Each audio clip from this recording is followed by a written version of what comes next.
थकित को शांति का वचन भाई बख्श सिंह के द्वारा जनवरी 10। आज्ञा का सारांश यह है कि शुद्ध मन और अच्छे विवेक और कपट रहित विश्वास से प्रेम उत्पन्न हो। पहला तीमुथियुस 1 अध्याय 5 पद। मेरे एक मित्र जो एक इंजीनियर था मुझे 300 रुपये भेजे। मैंने यह कभी नहीं मांगा। यह सुनकर कि मेरे जीवन परिवर्तन के बाद मेरे पास पैसे नहीं थे, उन्होंने स्वयं यह मेरे लिए भेजा। कुछ समय के लिए मैं यह सब भूल गया।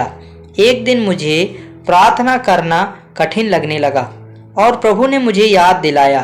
उन्होंने कहा, तुम्हें अपने मित्र को 300 रुपये का भुगतान करना होगा जिसने कुछ समय पहले तुम्हें वह राशि भेजी थी। पहले मैंने सोचा क्योंकि वह मेरे मित्र और रिश्तेदार थे इसलिए उसे पैसे देने की जरूरत नहीं थी, लेकिन मुझे प्रार्थना करना बहुत कठिन लगा तो मैंने फिर से प्रार्थना की, परमेश्वर क्या आप आज मुझे कुछ पैसे भेजेंगे? मैं इस राशि को वापस करना चाहता हूँ। मैं अपनी प्रार्थना का आनंद लेना चाहता हूँ। उसी दिन मुझे रुपए 305 का मनी ऑर्डर मिला और जिस मित्र ने इसे मुझे भेजा उसने कूपन में लिखा, परमेश्वर ने मुझसे 305 रुपये भेजने के लिए कहा।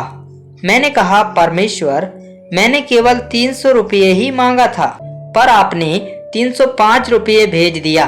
प्रभु ने कहा, क्या तुमने नहीं कहा कि तुम इसे TMO द्वारा भेजना चाहते हो? तब मैंने वह राशि अपने मित्र को TMO द्वारा भेज दी। तब मैं स्वतंत्र रूप से प्रार्थना करने में सक्षम हो गया। ऐसे ही आपका प्रार्थना के जीवन में बोले गए कठिन शब्दों, लापरवाही, अपवित्रता के कारण रुकावटें आ सकती हैं। अपने बुरी आदतें, झूठे बयान आदि चीजों को ठीक करो और परमेश्वर से मांगो कि आपको एक अच्छा विवेक दे। तब आप प्रभु की मेज में भाग लेकर आध्यात्मिक रोटी और स्वर्गीय जल पीने का आनंद पाओगे। एक रोटी से हमें स्मरण होता है कि हम सब एक कलीसिया हैं और एक शरीर, उसकी देह तोड़े जाने से हम एक परिवार बन गए हैं। अभी कोई अमीर या गरीब, काला या गोरा नहीं है, क्योंकि एक ही आत्मा के द्वारा हम सब का एक देह में बपतिस्मा हुआ है। चाहे हम यहूदी हों या गैर यहूदी, चाहे हम गुलाम हों या स्वतंत्र, और सबको एक ही आत्मा पिलाया गया है। पहला कुरिन्थियों 12 अध्याय का 13 पद। ना तो कोई यहूदी है और ना ही यूनानी, ना कोई दास है और ना ही स्वतंत्र, वहां ना पुरुष है ना स्त्री, क्योंकि तुम सब मसीह यीशु में एक हो। गलातियों की पत्री 3 अध्याय का 28 पद। शिक्षा, धन, पदवी या स्वदेश का अभिमान ना करें। हम चाहते हैं कि एक परिवार के रूप में रहने के लिए उसका जीवन हम पर उंडेला जाए।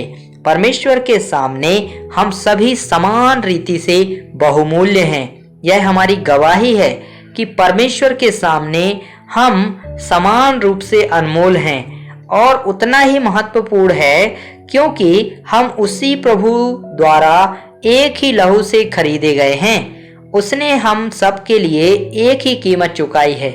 यदि हम इस मेज में योग्य रीति से भाग लेते हैं तो हम सभी परमेश्वर की सभा में हमारे हिस्से का आनंद ले सकते हैं। उस उद्देश्य के लिए परमेश्वर ने प्रभु की मेज की साक्षी को ठहराया है।